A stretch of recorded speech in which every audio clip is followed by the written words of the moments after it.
The room was warm with laughter and the soft glow of candlelight. Eleanor had spent weeks meticulously planning the perfect celebration for their 10th wedding anniversary. Her husband, Richard, sat at the head of the table, his expression unreadable as their closest friends and neighbors raised their glasses to toast the couple's decade together. Richard stood, clearing his throat. "Thank you all for coming tonight. Eleanor and I are grateful to share this special milestone with you." He glanced at her, his blue eyes cool and distant, a detail unnoticed by the other guests, who were absorbed in their champagne flutes. The air shifted as Richard picked up a sleek black box from the table. "Eleanor, 10 years is a long time. I wanted to mark this occasion with something unforgettable. Something that reflects the depth of our relationship." Eleanor's cheeks flushed. The thought of jewelry, perhaps a bracelet she'd admired weeks ago, flickered in her mind. She smiled, her excitement growing as he handed her the box. "Go on," he urged softly, his tone deceptively gentle. She opened it carefully, her fingers trembling with anticipation. Inside lay a stack of photographs. At first, her confusion masked the reality, but as she flipped through the images, her expression froze. Pictures of her and their neighbor, Michael, were captured in moments she thought no one had witnessed. Stolen kisses, lingering touches, late-night encounters under the cover of darkness. The room fell silent. "Do you like your gift?" Richard asked, his voice cutting through the tension like a blade. Eleanor's mouth opened, but no words came. The guests shifted uncomfortably, unsure if this was some elaborate joke or a nightmare unfolding before their eyes. Michael, sitting at the far end of the table, dropped his fork with a loud clang. His wife, Abigail, turned to him, her face contorted in disbelief. Richard walked slowly around the table, his calm demeanor a chilling contrast to the storm brewing in the room. "I thought long and hard about how to address this situation. I could have kept it private, but then, where's the justice in that? You see, Eleanor, a betrayal like this doesn't just hurt one person. It ripples out." Abigail's voice trembled. "Michael, is this true?"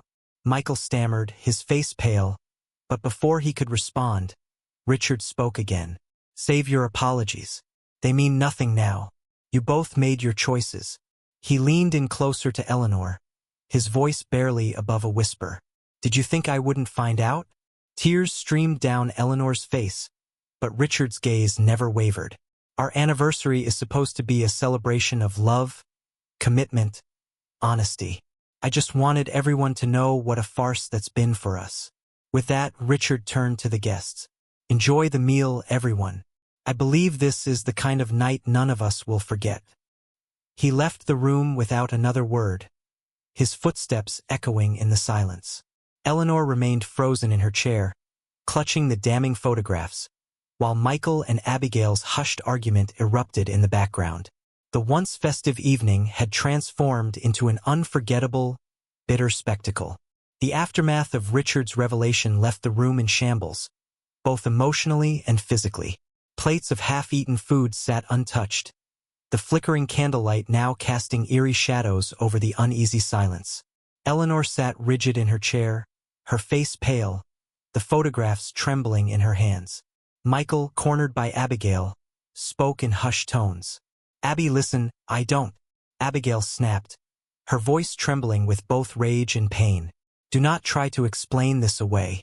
Her eyes darted to Eleanor, narrowing into a glare so venomous it made Eleanor flinch.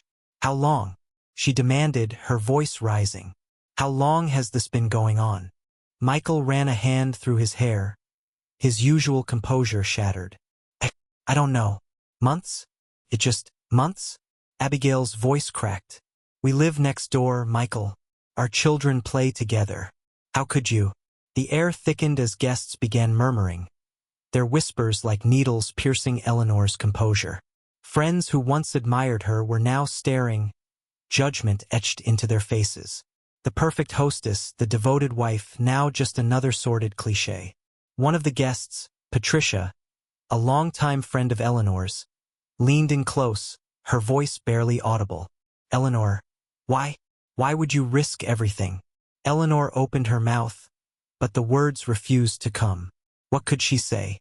That she hadn't planned for it to happen. But Michael's attention had filled a void she didn't even know existed?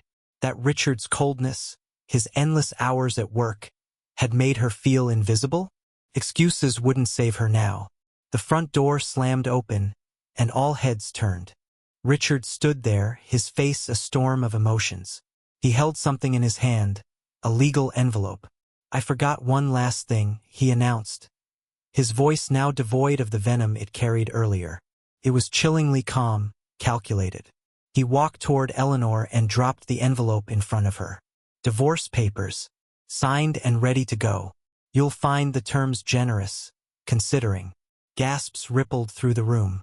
Eleanor's hands shook as she reached for the envelope, her tears spilling freely now. "Richard, please," she whispered. "Don't do this here. Not like this. Not like this." Richard echoed, a bitter laugh escaping his lips.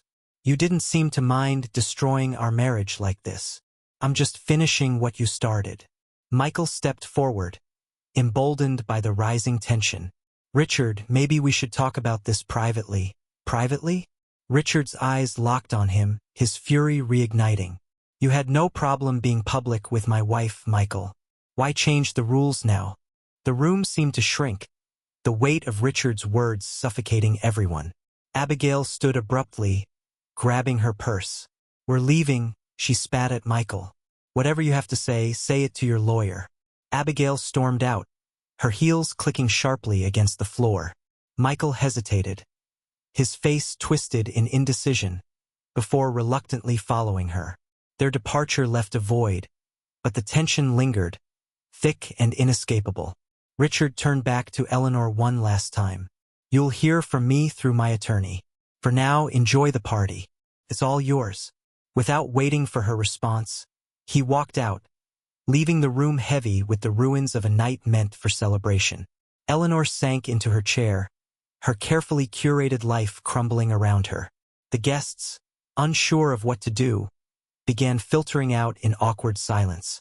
The echoes of their whispered speculations and hurried footsteps hung in the air, a painful reminder that nothing would ever be the same again. When the last guest shuffled out and the heavy oak door clicked shut, silence enveloped the house like a shroud. The remnants of the anniversary dinner sat scattered across the dining table. Half-empty glasses, wilted flowers, and those photographs still clutched in Eleanor's trembling hands. She sat there, motionless, staring blankly at the polished wood, as if hoping it would swallow her whole.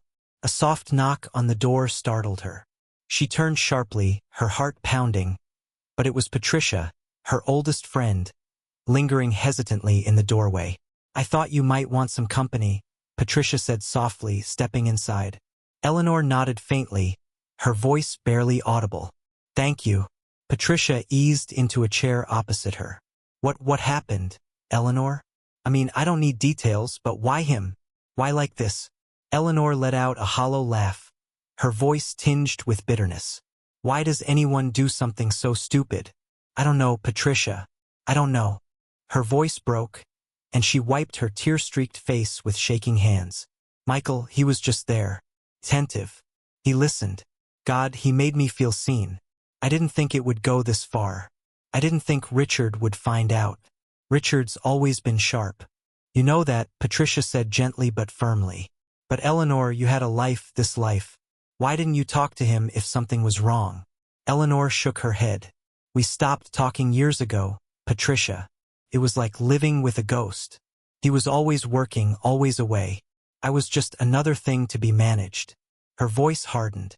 "But this? Publicly humiliating me like that? He wanted to destroy me. Can you blame him?" Patricia asked quietly, though there was no malice in her tone.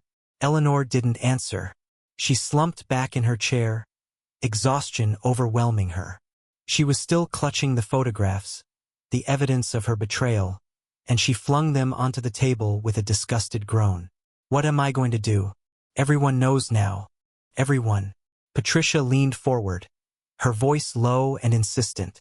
"You're going to start by pulling yourself together. This isn't over, Eleanor.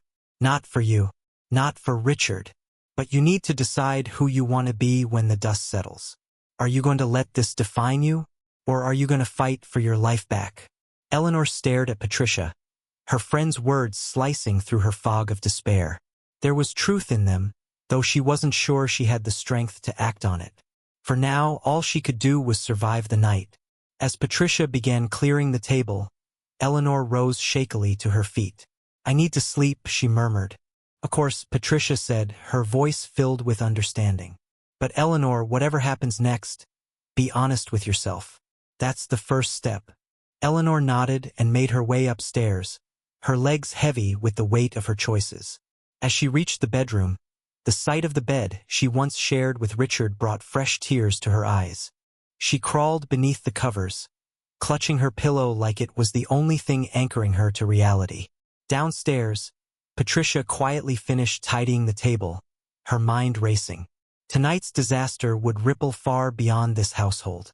Relationships had been tested, masks torn away, and secrets dragged into the light. It wasn't just Eleanor's world that had been upended. Everyone who had been in that room would carry the weight of it. Patricia glanced toward the stairs, then out the window where the night stretched on, endless and dark. The damage was done. What came next would be entirely up to Eleanor, and whether she had the strength to rebuild from the rubble of her choices. The following morning, sunlight poured through the curtains of Eleanor's bedroom, sharp and unforgiving. She sat up slowly, her head pounding, her body weighed down by the aftermath of the previous night's chaos. The memories came rushing back. Richard's icy tone, Abigail's shattered expression, Michael's cowardly retreat. It all played in her mind like a cruel theater production she couldn't escape. Downstairs, the house was eerily quiet. Eleanor descended the stairs cautiously, half expecting to find Richard sitting in the kitchen. But of course, he was gone. His side of the closet had been cleared out, his favorite leather chair in the living room now empty, its presence a glaring reminder of his absence. On the kitchen counter was a folded note. Her breath caught in her throat as she picked it up, recognizing Richard's precise handwriting. "Eleanor, I've left the keys and the car in the garage. The house is yours, for now. I won't contest any division of assets. You'll hear from my lawyer soon. I hope someday you understand the depth of the damage you've caused not just to me but to us. Richard." She folded the note mechanically, her hands numb. The house, once her sanctuary, now felt cavernous and cold, its silence oppressive. She moved on autopilot, brewing coffee she didn't want, eating toast she didn't taste. Every mundane act felt like a mockery of her crumbling life. By noon, the doorbell rang, startling her. Eleanor opened the door to find Abigail standing there. Her face was pale, her expression tightly controlled, but her eyes burned with barely contained fury. "Can we talk?" Abigail asked flatly, stepping inside before Eleanor could respond. Eleanor closed the door and turned to face her, bracing for the onslaught. "Abigail, I don't," Abigail snapped, cutting her off. "I didn't come here for your excuses, Eleanor. I came here because I need answers."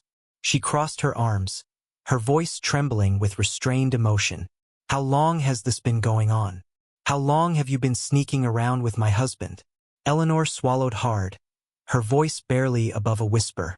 6 months. 6 months," Abigail repeated bitterly, her jaw tightening.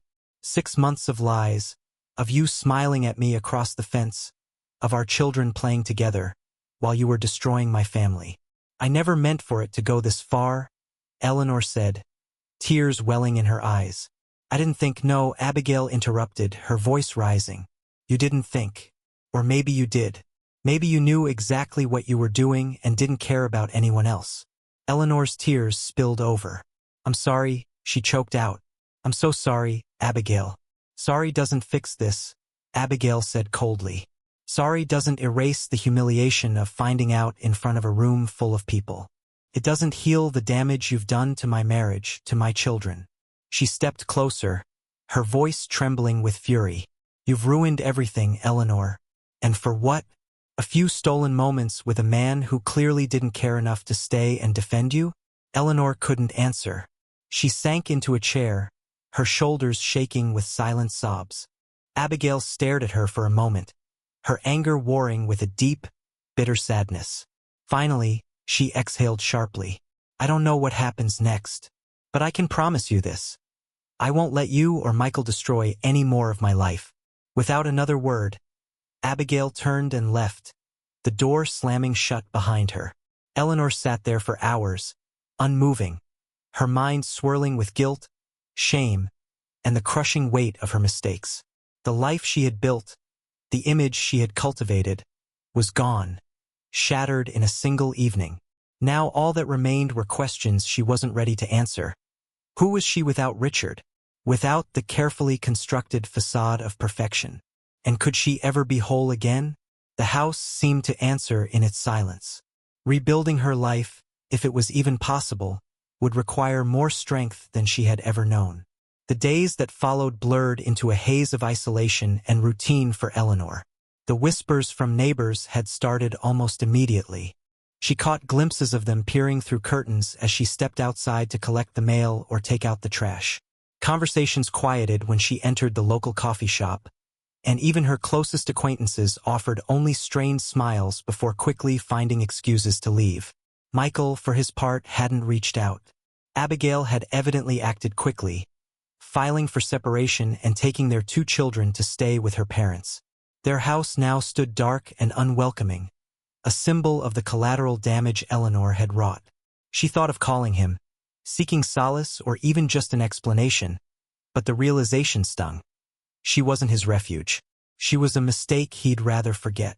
One afternoon, Eleanor sat at the dining table, the same one where her life had unraveled. A stack of unopened envelopes lay before her, many of them legal documents she didn't have the strength to read.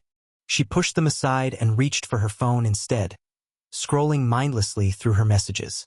Among the sea of unanswered texts was one from Patricia. Eleanor, you need to talk to someone. Call me if you're ready. You can't do this alone. **** Eleanor stared at the screen for a long moment, her thumb hovering over the call button. Finally, with a sigh, she pressed it. Patricia answered almost immediately. Eleanor? Hi, Eleanor said, her voice barely audible. Thank God. Patricia breathed. I was starting to worry you'd shut everyone out for good. How are you holding up? Eleanor laughed bitterly. How do you think? I'm a pariah. My marriage is over. My reputation is in tatters. I don't even know where to start picking up the pieces. Patricia hesitated before responding. Then don't start there. Start with yourself. Have you thought about seeing someone? A therapist, maybe? Eleanor leaned back in her chair, the suggestion both daunting and oddly comforting. I wouldn't even know where to begin. I can help with that, Patricia said firmly. But you have to promise me you'll actually follow through. You can't keep wallowing like this, Eleanor. You made a mistake, a huge one, but it doesn't mean your life is over. Not unless you let it be. Eleanor closed her eyes, tears slipping down her cheeks. I don't know if I have it in me, Patricia. You do, Patricia said softly. You've made it this far, haven't you? That counts for something. After they hung up, Eleanor sat in silence, Patricia's words echoing in her mind. She thought about the choices she'd made, the pain she'd caused, and the life she'd lost. But more than that, she thought about the future. It was empty, uncertain, and terrifying, but it was still hers. The next morning, Eleanor called the number Patricia had sent her and scheduled her first therapy session. It was a small step, but it felt monumental. For the first time in weeks, she allowed herself a sliver of hope. Rebuilding her life wouldn't be easy. She would have to face the judgment of others, the anger of those she'd hurt, and the scars of her own actions. But as she sat in the quiet of her home, Eleanor realized that the path forward wasn't about fixing what had been broken. It was about creating something new from the wreckage. And perhaps, just perhaps, she could learn to forgive herself along the way. Eleanor's first therapy session was held in a small, cozy office tucked away on the second floor of a building downtown. The room smelled faintly of lavender, and soft sunlight streamed through gauzy curtains. The therapist, Dr. Miriam Greer, was a woman in her early 50s with kind eyes and a demeanor that felt simultaneously firm and nurturing. As Eleanor sat across from her, clutching a cup of tea she hadn't touched, she felt the weight of silence pressing down. Dr. Greer waited patiently, her pen poised over a notebook. "I don't know where to begin," Eleanor finally admitted, her voice hesitant. "That's okay," Dr. Greer replied. "We'll start wherever you feel ready." Eleanor hesitated before taking a deep breath. "I ruined my life," she said, her voice breaking. "I destroyed my marriage, hurt my friends, humiliated myself in front of everyone I care about. I don't even know who I am anymore." Dr. Greer nodded, her expression empathetic. "It sounds like you're carrying a lot of shame. Let's unpack that together. Tell me what led you to the choices you made." For the next hour, Eleanor spoke haltingly about her marriage to Richard, about the growing distance between them, the loneliness that had crept into her life like an uninvited guest. She described how Michael had seemed to fill that void, offering attention and affection she hadn't realized she was craving. "I know it doesn't excuse what I did," Eleanor said, tears streaming down her face, "but I felt so invisible, like I didn't matter anymore. Michael made me feel seen, even if it was all a lie." Dr. Greer leaned forward slightly. "It's important to acknowledge those feelings, Eleanor. They don't justify your actions, but they do help us understand them. Loneliness can be incredibly powerful and destructive when left unchecked." By the time the session ended, Eleanor felt drained but also lighter, as if a part of the weight she'd been carrying had finally been set down. Dr. Greer handed her a small notebook. "I want you to use this as a journal," she said. "Write down your thoughts, your feelings, anything that comes to mind. It'll help you process everything and keep track of your progress." Eleanor nodded, clutching the notebook tightly. "Thank you," she murmured. The days turned into weeks, and Eleanor slowly began to rebuild her sense of self. Therapy became a regular part of her routine, and while the process was often painful, it also brought moments of clarity. She began to understand the patterns in her life that had led her to that fateful night and started working on ways to break free from them. One afternoon, while journaling at her kitchen table, Eleanor received an unexpected call from Richard. Her heart raced as she stared at the screen, unsure whether to answer. Finally, she pressed the button and brought the phone to her ear. "Hello?" she said cautiously. There was a pause on the other end before Richard spoke. His voice was calm but distant. "I wanted to let you know that the divorce papers are finalized. My lawyer will send you the details."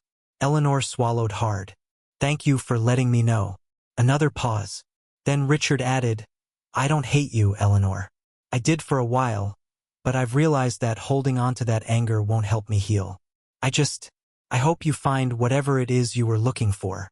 The call ended before she could respond, leaving her staring at the phone, tears streaming down her face. It wasn't forgiveness, but it was something. An acknowledgement that their story, however broken, wasn't entirely defined by hatred. In the following weeks, Eleanor began making tentative steps back into the world. She started volunteering at a local shelter, pouring her energy into helping others.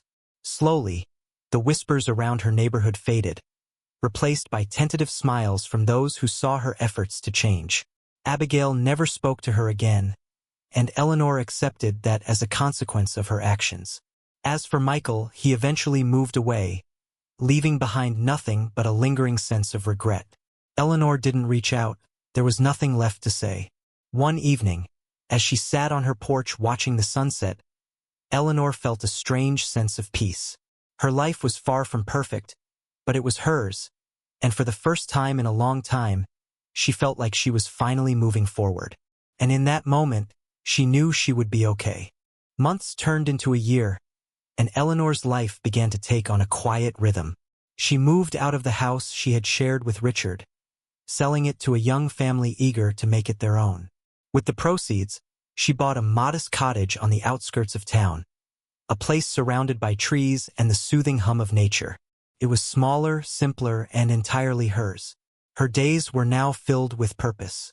She had taken a job at a local nonprofit, helping organize community events and fundraisers. It wasn't glamorous, but it brought her a sense of fulfillment she hadn't felt in years. Her evenings were spent tending to a small garden behind her cottage, where she found solace in the steady growth of things she nurtured with her own hands. Therapy remained a constant in her life.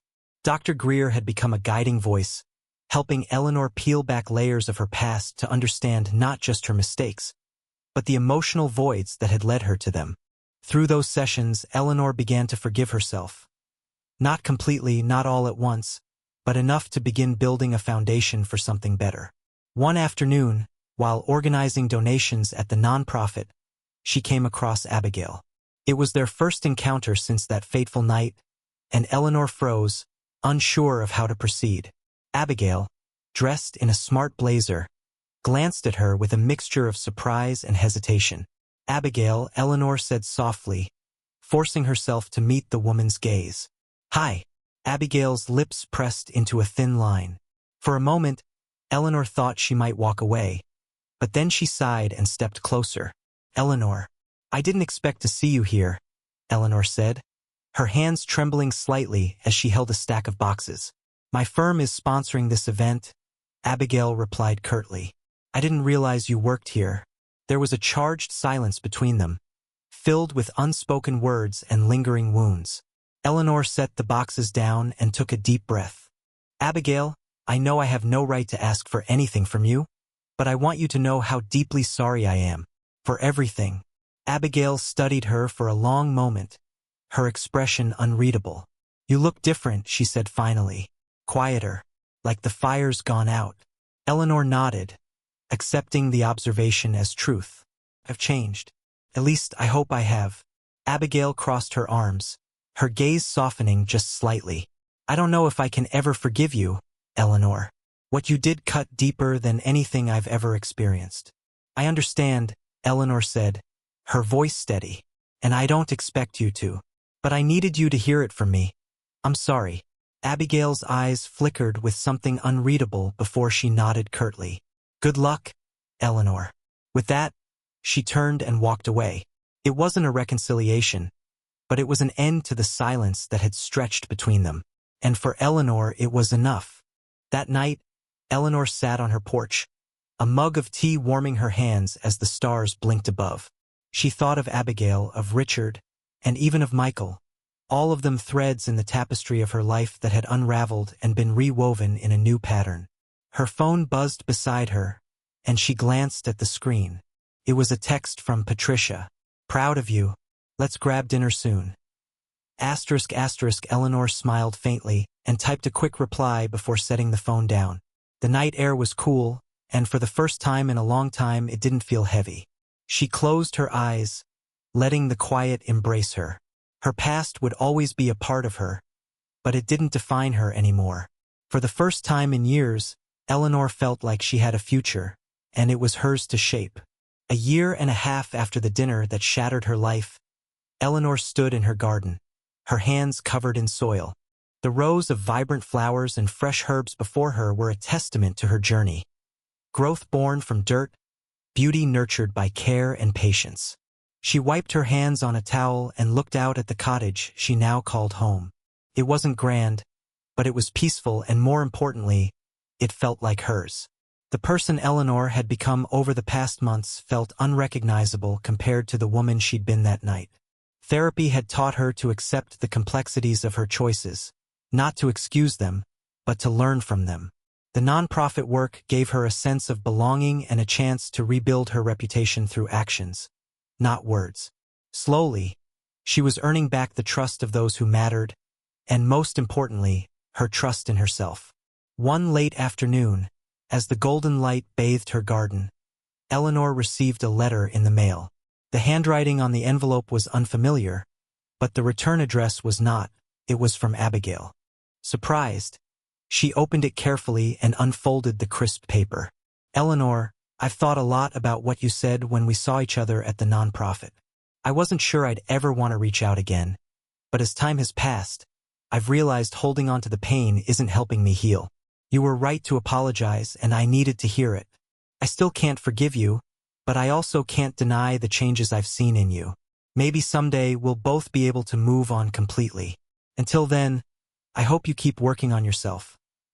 Abigail. Eleanor reread the letter twice before setting it down. It wasn't absolution, but it was closure. A sign that, despite everything, there was a path forward for both of them. She folded the letter carefully and placed it in a drawer, a reminder that healing didn't come all at once but in pieces, each one just as meaningful as the last. That evening, Patricia came by for dinner. They sat outside on the porch, sharing laughter and stories as the stars emerged. Patricia, ever blunt but loyal, raised her glass of wine. "To resilience," she said with a grin. Eleanor clinked her glass with hers, a soft smile gracing her lips.